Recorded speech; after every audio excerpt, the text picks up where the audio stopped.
MBN 종합뉴스 오늘 주요 뉴스입니다. 코로나19 재확산 우려로 추석 연휴에 귀성을 자제하는 분위기가 확산되고 있습니다.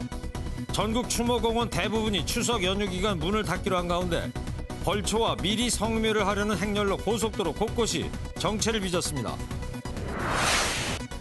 어제 하루 코로나19 지역 발생자가 106명으로 집계된 가운데 최근 2주간 확진자의 28%는 감염 경로가 불분명한 것으로 조사됐습니다.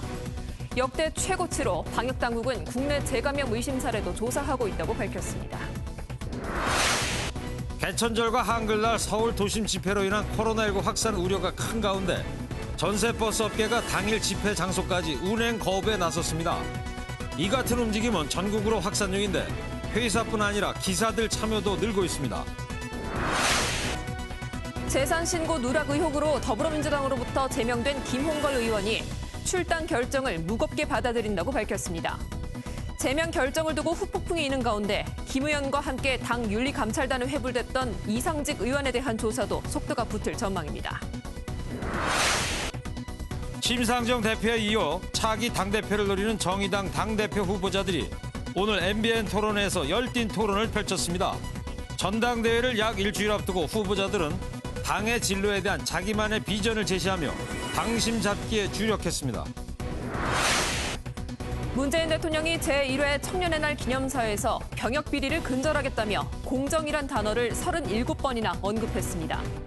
이날 기념식에는 빌보드 싱글 차트 2주 연속 1위를 기록한 방탄소년단이 참석해 청년들을 향한 응원의 메시지를 전했습니다.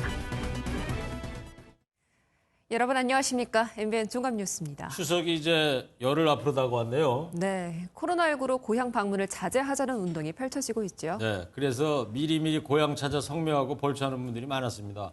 성묘하면서 조상님 일찍 왔어요 이러셨죠? 네, 미리미리 추석 표정을 취재했습니다. 박상우 기자입니다. 정성스레 준비한 음식을 차려놓고 가족들이 나란히 절을 합니다. 박정식 씨 가족들은 올해는 식구들만 조촐하게 미리 아버지 묘를 찾았습니다. 일단 볼 수 있는 가족만 와서 먼저 보고 또 다른 가족은 다음 주에 이래서 조금 흩어져서 따로따로 보는 걸로 그렇게 가족들과도 협의를 했습니다. 추석을 열흘이나 앞두고 먼저 조상을 찾아뵙게 된 가족들은 죄송스럽기만 합니다. 내년에는 제 날짜에 꼭 오겠습니다. 섭섭하게 생각하지 마시고 편히 계세요. 이곳 부산을 비롯해 전국 대부분 추모공원이 추석 연휴 기간 문을 닫기로 하면서 앞당겨 성묘하려는 행렬이 이어지고 있습니다. 사람들하고 안 마주치려고 하는 것도 있잖아요. 아무래도 빨리빨리 하고 빨리빨리 끝내는 분위기더라고요. 고인을 안치한 봉안당도 상황은 비슷합니다. 온라인 참배가 가능하도록 했지만 추석 때 귀성을 못하는 가족들은 먼저 찾아와 미안한 마음을 전합니다. 이번 추석에 코로나 여파도 있고 그래서 시간도 그렇고 못 올 것 같아가지고 이렇게 먼저 찾아뵈러 왔습니다. 오늘 와도 사람이 많네요. 벌초 시기에 이른 성묘 행렬까지 더해지면서 전국 고속도로는 곳곳에서 정체 현상이 빚어졌습니다. MBN 뉴스 박상호입니다. 코로나19 신규 확진자 수 110명입니다. 17일째 100명대죠. 100명 중에 수도권이 9명이고요. 문제는 소규모 집단 감염이 계속 생긴다는 것. 또 감염 경로를 모르는 환자가 28%로 4월 이후에 최고치를 기록했다는 겁니다. 방역당국은 추석 연휴 때 고향 방문과 여행 제발 좀 자제해달라고 오늘도 강조했습니다. 이현재 기자입니다. 오늘 0시 기준 코로나19 신규 확진자가 110명 발생했습니다. 이 중 국내 발생은 106명인데 서울과 경기, 인천에서 90명이 나왔습니다. 사망자도 1명 나와 누적 사망자 수는 378명으로 늘었습니다. 곳곳에서 산발적 감염이 계속됐습니다. 지난 14일 이후 확진자가 없던 울산에서 30대 남성이 확진됐습니다. 현대자동차 울산공장 근무자인데 생산라인 직원이 아닌 생산설비관리부서 근무자입니다. 또 대면 수업을 재개한 동아대 부민 캠퍼스에서 학생 2명이 감염돼 역학조사가 진행 중입니다. 서울 강남구 부동산 업체에서도 집단 감염이 발생했습니다. 이 건물에 위치한 부동산 업체에선 지난 15일 첫 확진자가 나왔습니다. 이후 조사 과정에서 23명이 추가돼 현재까지 24명이 확진됐습니다. 주로 근무 형태를 보게 되면 좀 밀집된 환경입니다. 대개 그 독서실형의 책상 구조와 함께 근무자들이 밀집한 상태로 최근 감염 경로를 알 수 없는 확진자 수가 늘고 있는 점도 심각한 문제입니다. 지난 6일부터 최근 2주 동안 발생한 신규 확진자 중 28.1%가 감염 경로가 불분명한 것으로 확인돼 관련 통계를 발표한 지난 4월 이후 최고치를 기록했습니다. 추석 연휴가 다가오면서 폭발적 감염 확산에 대한 우려도 커지고 있어 방역당국은 고향 방문과 여행을 자제할 것을 촉구했습니다. MB 뉴스 이현재입니다. 신규 확진자도 문제지만 완치된 후에 재감염되는 사례도 각국에서 보고가 되고 있습니다. 우리나라도 한 달 새 2번 확진된 여성의 사례가 확인이 됐습니다. 다 나았는데 왜 또 감염이 되는 것일까요? 당국이 조사에 들어갔습니다. 비수도권에 대한 사회적 거리두기 2단계 연장 여부 내일 발표합니다. 이상주 기자입니다. 지난 3월에 코로나19에 감염된 20대 여성은 확진 판정 후 치료를 받고 완치됐습니다. 그러나 한 달이 채 안 된 4월 초 다시 확진 판정을 받았습니다. 코로나19 재감염 사례로 지난 8월 미국과 홍콩에서도 같은 사례가 나오고 있어 코로나19 바이러스 재감염 사례에 대한 국내 조사가 진행 중입니다. 확인된 것으로는 우리나라에서도 클레이드가 다른 것으로 그렇게 판단은 하고 있습니다. 전문가들과 함께 이러한 부분에 대한 의미 또 확인, 좀 더 추가적인 논의. 코로나19 항체의 지속 시간과 재감염 가능성은 백신과 방역 정책의 기초 정보를 제공하는 가장 중요한 조사입니다. 코로나19 항체의 지속 기간 여부를 통해 백신 접종 주기 등 정책 결정이 가능해지기 때문입니다. 코로나19와 비슷한 특징을 가진 바이러스의 경우 재감염된 기간은 1년, 여름에는 적고 겨울에는 늘어나는 것으로 알려졌습니다. 한편 정부는 비수도권에 대한 사회적 거리두기 2단계 조치의 연장 여부를 내일 발표할 예정입니다. 코로나19 확산세가 기대치만큼 꺾이지 않은 데다 이동량이 많은 추석 연휴를 앞두고 있어 연장 가능성에 무게가 실립니다. MBN 뉴스 이상주입니다.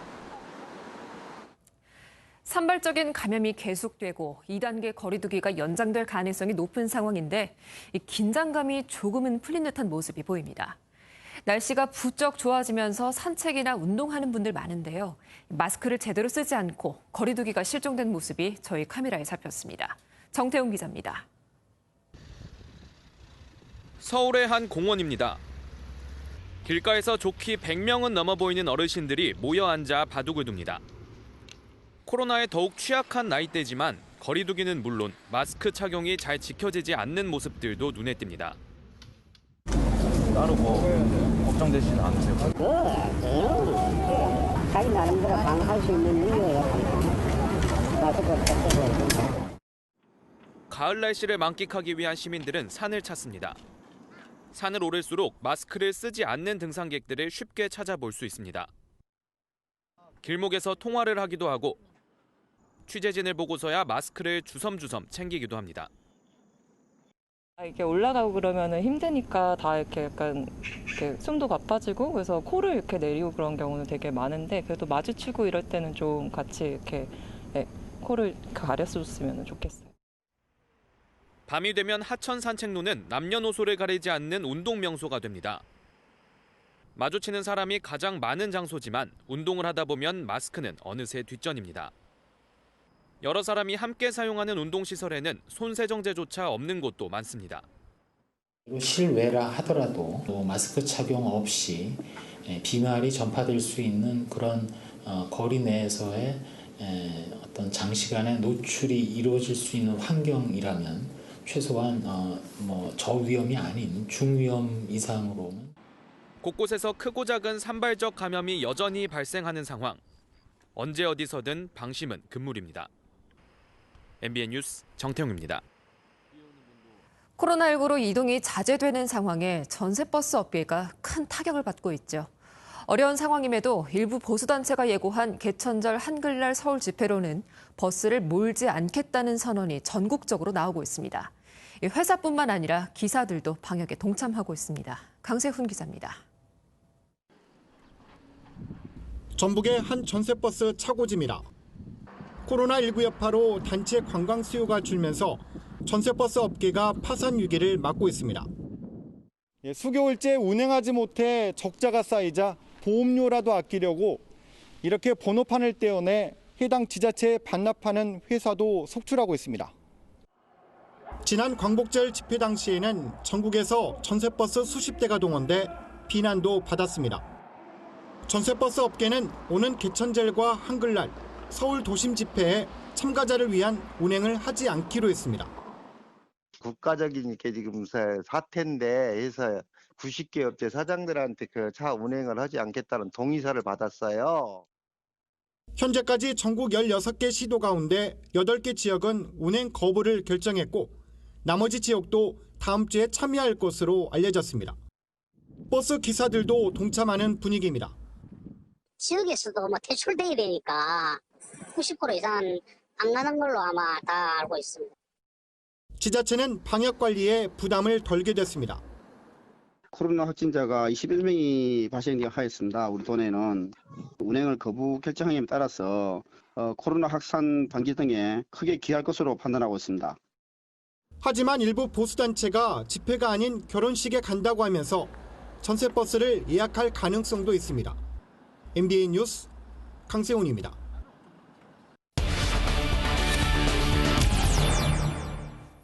네, 라면 끓여 먹으려다 불이 나 중화상을 입은 인천 초등학생 형제들 오늘로 엿새째 의식을 되찾지 못하고 있습니다. 소식이 알려지면서 온종의 손길도 모이고 있다고 하는데요. 사회부 김현 기자와 뉴스 추적하도록 하겠습니다. 김현 기자, 자 우선 아이들 지금 상태 어떻습니까? 네, 안타깝게도 두 아이 모두 여전히 의식이 돌아오지 못한 상황입니다. 아, 그래요? 두 아이 모두 서울의 한 화상 전문 병원 중환자실에 입원해 있는데요. 자가 호흡이 어려울 정도로 상태가 좋지 않습니다. 한때 아이들이 의식을 회복했다 이런 소식도 들렸었는데요. 네, 그런 뉴스가 나오기도 했었는데요. 사실이 아닌 것으로 알려졌습니다. 네, 병원 측에 물어봤더니 동생의 경우는 실제 호흡 상태가 조금 나아져서 의료진이 산소 호흡기를 제거하려고 시도를 했는데 호흡기를 떼자 자가 호흡이 되지 않아서 계속 중환자실에서 치료를 받고 있습니다. 네. 화재 당시에 검은 연기를 많이 흡입했기 때문인데요. 산소 호흡기에 의존할 수밖에 없는 그런 상황입니다. 전신 40%의 3도 화상을 입은 형의 경우에는 부상이 좀 심각해서 의료진이 수면제까지 투여하면서 치료를 하고 있는 것으로 알려졌습니다. 네, 전신 40%의 3도 깊이의 화상, 아주 극한의 고통을 수반하는 고통이 뒤따를 것 같은데 하루빨리 좀 좋은 소식이 왔으면 좋겠고요. 그리고 형제들의 안타까운 소식에 이 온종의 손길도 지금 모이고 있다면서요? 네, 형제들의 기부 신청을 받고 있는 확산 나눔 재단에서는 오늘까지 160여 명으로부터 3,600만 원이 모였다고 밝혔습니다. 17일부터 모금을 시작했으니까 오늘로 3일째인 건데요. 네. 많은 시민들의 관심이 이어지고 있다고 합니다. 관계자의 이야기 직접 들어보시겠습니다. 어머니가 거기 계셔서 아침부터 저녁까지 전화를 계속 주고 계시고 전화가 연결이 안 돼서 메일이라든가 직접 저희 재단 홈페이지를 찾아오셔서 어떻게든지 하시는 방법들을 좀 찾아가지고 해주시는 분들이 계시더라고요. 문의는 엄청 많이 오세요. 어제도 한 100건 정도 받은. 자, 이 모처럼 훈훈한 소식인 것 같습니다. 근데 이 사고가 왜 발생했는지 그 배경과 원인이 정말 궁금합니다. 아이들 엄마가 방임 혐의로 경찰 수사를 받았다. 이런 이야기도 나오던데요. 네, 그렇습니다. 인근 주민들은 엄마가 아이들을 제대로 돌보지 못했다면서 사고 이전에 3차례나 신고를 했던 것으로 알려졌습니다. 주민들이 엄마를 신고했다 네, 이거죠? 그렇습니다. 지난달에는 경찰이 엄마를 아동협대 혐의로 불구속 입건을 해서 검찰에 넘기기도 했었는데요. 네. 당시 아동보호 전문기관들은 분리보호 명령을 법원에 요청을 했지만 법원은 분리보호 대신에 상담 처분을 내렸습니다. 주민들은 아이들이 심부름 때만 밖에 나와서 자주 볼 수 없었다 이렇게 이야기를 했는데요. 직접 한번 들어보시겠습니다. 불쌍해. 심부름 할 때는 어디 나와놀지도 않았어요, 별로. 엄마가 심부름 시키면 엄마는 왔다 갔다 했어요. 네. 이 어머니에 대한 수사도 계속 되고 있는 거죠. 화재 당시에 아이들만 두고 어디에 있었는지 새로 밝혀진 뭐 팩트가 있습니까? 네, 아직 아이들의 건강이 완전히 회복되지 않았기 때문에 경찰 수사는 아직 본격적으로 시작은 못한 상황입니다. 네. 어머니 A 씨는 화재 전날부터 사고가 날 때까지 집을 비운 것으로 알려졌는데요. 그러면은 사고 난 것이 다음 날 몇 시였었죠? 오전 11시 10분쯤이었습니다. 예. 이제 지난달까지 참여해온 자활 사업이 끊겨서 친구 사업장에 일을 하러 갔다 왔다 이렇게 진술하는 것으로 전해졌습니다. 네. 초등학생인 자녀들만 집에 두고 이제 장시간 동안 이제 비운 행위가 아동 학대의 일종인 방임에 해당한다는 의견이 나오고 있는 만큼 경찰이 이제 형제들의 건강 상태가 좀 회복이 되는 대로 엄마를 불러서 조사할 방침입니다. 네. 이 사고가 사실 코로나19 때문에 아이들이 학교에 가지 못했기 때문에 일어났다고도 볼 수 있는 거 아닙니까? 2차, 3차 이런 사고가 나는 거를 좀 막을 것 같은데 어떤 대책이 좀 있습니까? 네, 말씀하신 대로 이 사고는 두 형제가 비대면 수업으로 등교를 하지 못한 상황에서 발생을 했습니다. 네. 평소였다면 학교에서 급식을 기다릴 시간에 발생한 사고였는데요. 그렇죠. 화재 난 시간이 오전 11시 10분쯤이었다고 그러니까. 네, 그렇습니다. 전문가들은 아동복지기관은 물론 전 사회가 관심을 쏟아야 할 위기 상황이라고 지적을 했습니다. 실제 국제구호개발 NGO 이제 세이브 더 칠드런이 이달 10일에 발표한 보고서에 따르면요. 코로나19 여파로 전 세계 아동학대 사례가 2배나 증가한 것으로 나타났습니다. 네. 정세균 총리도 SNS를 통해서 안타까움을 드러냈고 정부는 취약계층 아동 7만 명을 집중 점검하기로 했습니다. 2차, 3차 이제 같은 사고가 일어나지 않도록 좀 더 세밀한 정책 결정이 뒤따라야 할 것 같습니다. 네. 자, 뭐 정부 대처도 중요합니다만 사회 전체가 우리 주변에 홀로 남겨진 아이들이 없는지 관심을 좀 가져야 할 것 같습니다. 네. 사회부 김현 기자였습니다. 네, 추미애 법무부 장관 아들 특혜 의혹 관련 수사 소식 전해드리겠습니다. 검찰이 아들 서 씨의 3차 휴가를 보좌관이 대신 신청했다는 진술을 확보한 것으로 전해졌습니다. 국방부를 압수수색해 확보한 녹취 파일에는 추 장관 측이 민원실에 전화한 내용은 없는 것으로 알려졌습니다. 손기준 기자입니다. 추미애 법무부 장관의 보좌관이었던 A씨를 소환해 추 장관의 아들 서모 씨의 휴가 처리 과정에 개입했는지 조사한 검찰. 서 씨 측 변호인단은 사전에 휴가 연장을 신청했다고 주장했지만 국방부 쪽엔 기록이 남아있지 않았습니다. 그런데 전 보좌관 A씨가 검찰 조사에서 서 씨 대신 자신이 3차 휴가를 신청했고 그 시기는 2차 병가가 끝나기 전이라고 진술한 것으로 알려졌습니다. 따라서 검찰은 우선 대리 신청이 법적으로 문제가 있는지 검토하는 한편 관련 기록이 있는지도 살펴볼 계획입니다. 또 국방부 민원실 등을 압수수색해 확보한 녹취 파일 1,500여 개도 분석 중인데 추 장관 부부와 관련한 내용은 없는 것으로 전해졌습니다. 앞서 야당 측에선 추 장관 측이 국방부 민원실에 전화를 했다는 의혹을 제기한 바 있습니다. 휴가 연장에 관련돼서 문의든 부탁이든 하여튼 전화가 왔다. 어떤 여자분이 사실을 확인해 보니까 추미애 장관 남편분으로 기재가 되어 있다. 저는 민원을 넣은 바가 없고요. 제 남편에게도 민원을 넣은 적이 없다는 것을 확인했습니다. 다만 이번 의혹에 추 장관이 직간접적으로 관여한 증거가 나오면 검찰 조사가 불가피해 보입니다. MB 뉴스 송유준입니다. 더불어민주당이 김대중 전 대통령의 아들 김홍걸 의원을 당에서 전격 제명했습니다. 이낙연 대표의 당 기강 잡기가 시작이 됐다. 이런 분석이 나오고 있습니다. 국회 출입하는 백길종 기자와 뉴스 추적하도록 하겠습니다. 백 기자, 김홍걸 의원이 이제 어제 저녁이었죠. 전격 제명이 됐어요. 네, 더불어민주당은 어제 오후 6시 넘은 시점에 긴급 기자회견을 열었습니다. 예. 그 전에 긴급 최고위를 열어 김 의원의 제명을 논의한 뒤 곧바로 결과를 발표했는데요. 이낙연 대표 직속 당 윤리감찰단이 출범한 지 이틀 만에 결정한 거라 그야말로 속전속결이었는데 직접 들어보시죠. 당대표는 10차 최고위원회의를 긴급히 소집, 그 의결을 거쳐 김홍걸 의원의 제명을 결정했습니다. 또 이 급작스럽게 제명을 결정할 정도로 사안이 중하다는 건데 김홍걸 의원의 의혹 좀 정리를 해볼까요? 네, 다주택 보유 논란으로 당의 품위를 훼손했다는 게 가장 큰 이유입니다. 예. 세 채를 보유했던 김 의원도 현재는 집 한 채를 처분해 마포구 동교동과 서초구에 2채를 보유하고 있는데요. 문제는 총선 후보자 등록 때 신고했던 주택 3채 외에도 강동구 아파트 10억짜리 분양권을 보유하고 있던 사실이 드러나면서 불거졌습니다. 총선 전에 신고된 적 없는 분양권을 총선 후에 매각한 사실이 알려지면서 재산을 의도적으로 축소했다는 비판을 받은 겁니다. 네. 그러니까 이제 그냥 다주택자라서 문제가 된 게 아니고 이런 사연이 있었군요. 네. 이런 의혹에 대해서 지금 김홍걸 의원은 뭐라고 그래요? 김 의원은 아파트 분양권의 존재를 몰랐다며 재산 관리는 아내가 다 했다고 밝혔습니다. 그리고 어제는 아무런 입장을 내놓지 않다가 오늘 짧은 입장문을 기자들에게 보냈는데요. 당의 결정을 무겁게 받아들이겠다면서도 한 가지는 짚고 넘어가겠다고 강조했습니다. 네. 근데 짚고 넘어가겠다라는 게 어떤 거예요? 네, 어제 민주당은 급하게 제명을 하면서 김홍걸 의원이 윤리감찰단의 조사에 성실히 응할 의사가 없다는 것을 확인했기 때문이라고 밝혔는데요. 김 의원 측은 대면 조사 일정까지 잡아놨다며 감찰을 피할 생각이 없었다고 반박했습니다. 어제 최고위 의결 전인 오전부터는 고 김대중 전 대통령의 측근이었던 김한정 민주당 의원이 SNS에 글을 올려 김홍걸 의원을 압박했었죠. 네. 오늘 김홍걸 의원 측과 통화를 해봤습니다.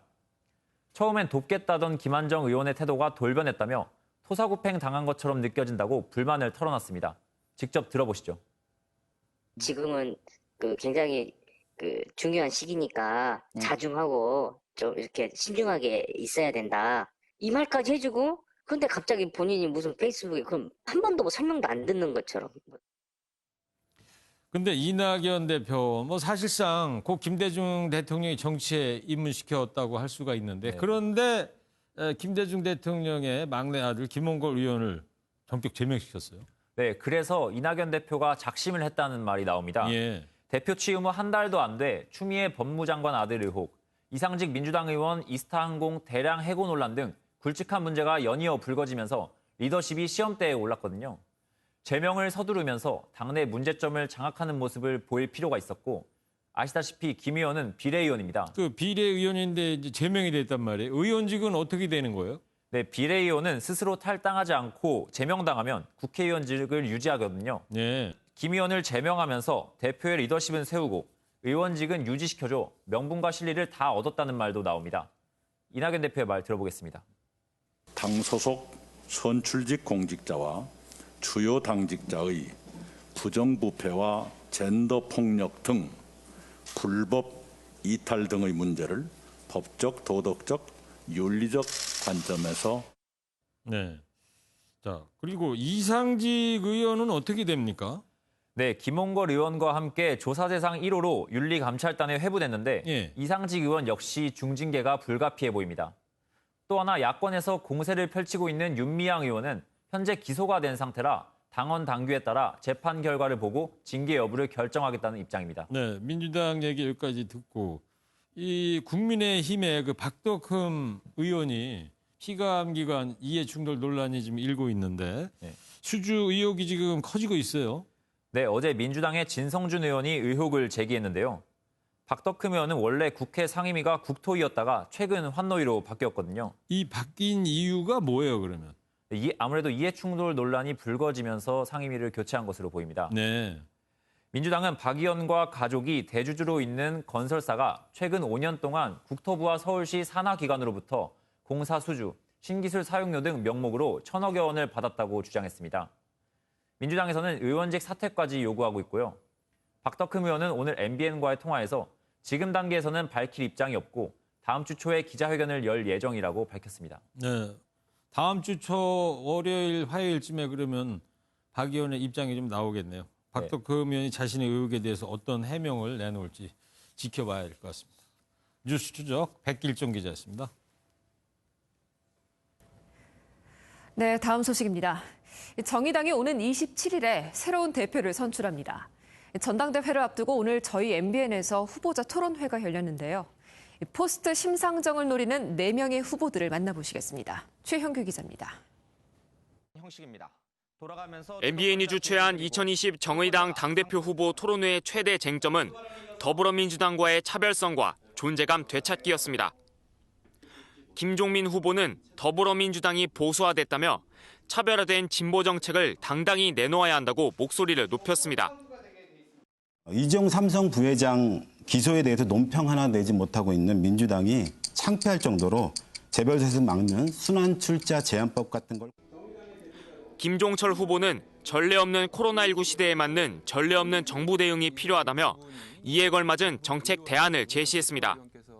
소득세 최고세율 상향, 강력한 재분배, 그리고 공공주택 대거 확보, 주거 안정 실시, 그리고 기후위기에 대비한 박창진 후보는 이념적 독선과 비밀주의 정파를 극복해야 한다며 당원과 국민과 소통하는 지도부를 내세웠고 우리만의 이념적 지향이 완벽하다며 국민을 가르치려고 들어서는 안 됩니다.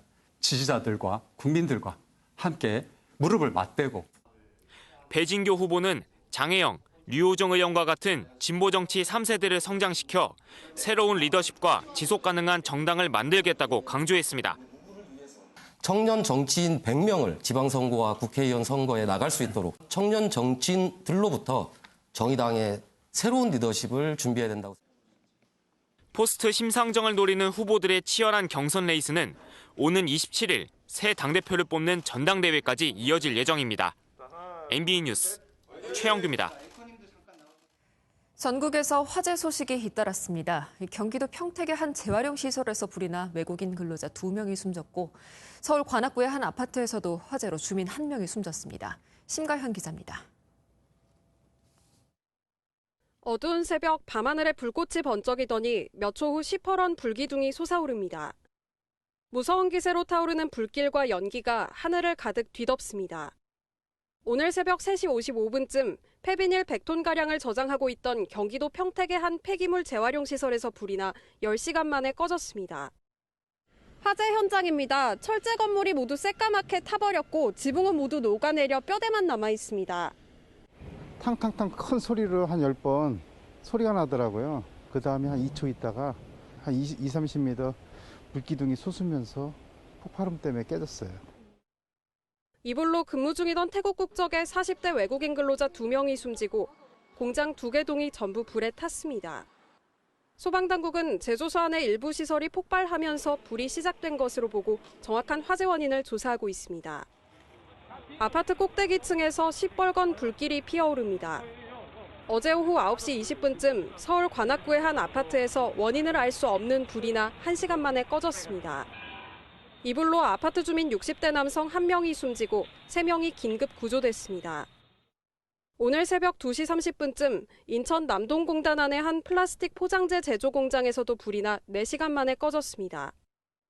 다행히 인명피해는 없었지만 1,800제곱미터 규모의 공장 대부분이 불에 탔습니다. 소방당국은 정확한 화재 원인을 조사하고 있습니다.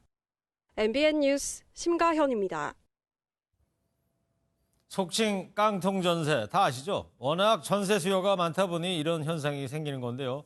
서울 관악구의 전용 면적 14.49제곱미터 5평쯤 되는 아파트의 경우에 최근 전세값이 1억 8,500. 그런데 같은 주택형이고 같은 층의 아파트가 열흘 뒤에 매매됐는데 얼마인지 아십니까? 1억 5,500입니다. 매매값이 전세값보다 3천만 원 싼 거죠. 나중에 집주인이 집을 팔아도 세입자한테 전세금을 돌려주기 어려운 상황인 겁니다. 이사철 왔는데요. 전세 구하시는 분들 신용식 기자 보도 보시고요. 깡통 전세 피해 안 입도록 주의하시기 바랍니다. 서울 관악구의 한 원룸. 지난달 초 전용 면적 15제곱미터가 1억 8,500만 원에 전세로 나갔습니다. 불과 며칠 뒤 매매 가격은 1억 5,500만 원. 전세값이 매매가보다 3천만 원 더 높아 원룸을 팔아도 세입자에게 전세금을 돌려주기 어려운 이른바 깡통 전세가 됐습니다. 신림동 인근의 또 다른 오피스텔도 전세가가 매매가를 앞지르는 현상이 벌어졌습니다. 이런 천 말도 안 되게 올라와 있더라고요. 왜냐면 이거 3천대인데 그렇다면 다음에 이 세입자가 밤에 나갈 때 주인 돌려줘야 되는데 그 2년 사이에 1억 4천짜리가 1억 6천짜리 되지 않거든요. 수도권에 이어 서울에서도 깡통 전세가 잇따르는 건 전세 공급은 줄지만 수요가 계속 몰리는 탓이란 분석입니다. 수요가 급격하게 늘어나고 몰리면서 임대차 3법이 시행된 이후에 재계약하는 경우가 늘면서 새로 거래량 자체는 많이 줄어든 상황이거든요. 공급 부족으로 전세 가격이 오른다고 볼 수 있죠. 실제 집주인이 전세 보증금을 제때 내주지 못해 국가가 대신 갚아준 금액이 지난달 말 기준 3천억 원대로 작년 한 해보다 이미 180억 원가량 넘어섰습니다. 전문가들은 가을 이사철이지만 전세 물량이 많지 않아 거래가 많지 않은 소형 단지를 위주로 당분간 깡통 전세 현상이 이어질 것으로 전망했습니다. MBN 뉴스 신용식입니다. 아베 신조 전 일본 총리가 퇴임 사흘 만에 야스쿠니 신사를 전격 참배했습니다. 퇴임한 아베가 계속해서 외교 안보 분야에서 이른바 상황 정치로 계속 정치적 영향력을 행사하려는 게 아니냐 이런 얘기 나오는데요. 한편 스가 총리와 접촉한 국회의원이 코로나19 확진 판정을 받아서 일본 정가에 비상에 걸렸습니다. 오태인 기자입니다.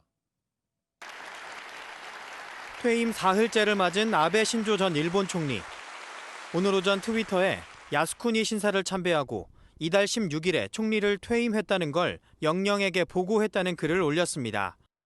아베 전 총리가 신사 참배를 한 건 6년 8개월여 만으로 残念ながら靖国神社参拝自体が政治問題、外交問題化しているわけでありますが、1年の安倍政権の歩みをご報告をし 이후 파장이 커지자 지금까지는 참배 대신 공문을 보냈었습니다. 아베 전 총리의 참배로 앞으로 보수와 우익 세력을 결집해 이른바 상황 정치를 할 가능성도 제기되고 있습니다. 한편 스가 요시히데 새 총리를 뽑는 선거에 참석했던 국회의원이 코로나19 확진 판정을 받았습니다. 일본 중의원 자민당 소속인 다카토리 슈이치로 일본에서 국회의원이 확진 판정을 받은 건 처음입니다. 특히 잠복기 중 아베 등 자민당 핵심 인사들과 동선이 겹친 데다 스가 총리와는 주먹 인사까지 나눈 것으로 전해져 일본 정치권에 비상이 걸렸습니다. MBN 뉴스 오태윤입니다.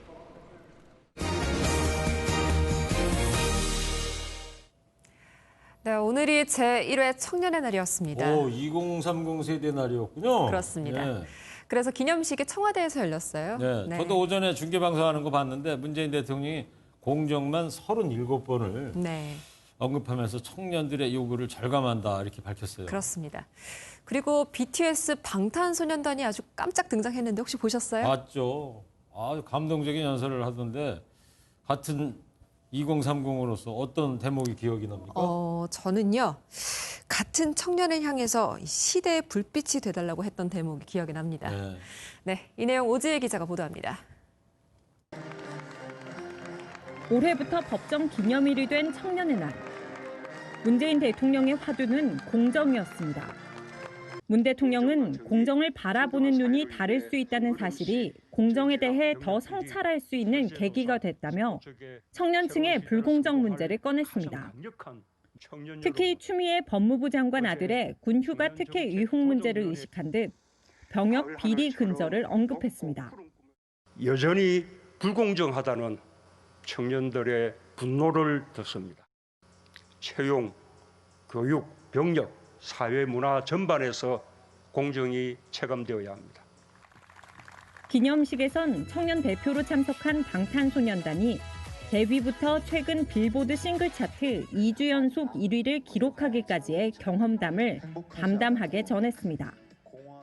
만약 미래의 삶에서 여러 가지 이유로 어려움을 겪고 계시다면 2020년 지금 저희의 이야기가 작은 힘이 되기를 바라겠습니다. 청년들에 대한 응원의 메시지도 빼놓지 않았습니다. 여러분의 훌륭한 생각으로 세상을 변화시키고 그보다 더 미래의 청년을 위해 앞장서 시대의 불빛이 되어주기를 바랍니다. 이어 방탄소년단은 19년 뒤 2039년 미래 청년 세대에게 공개될 선물을 준비해 역사 박물관에 기탁했습니다. MBN 뉴스 오지혜입니다. 북한 주민 수천 명이 김일성 광장에서 퍼레이드를 준비하는 모습이 포착됐습니다.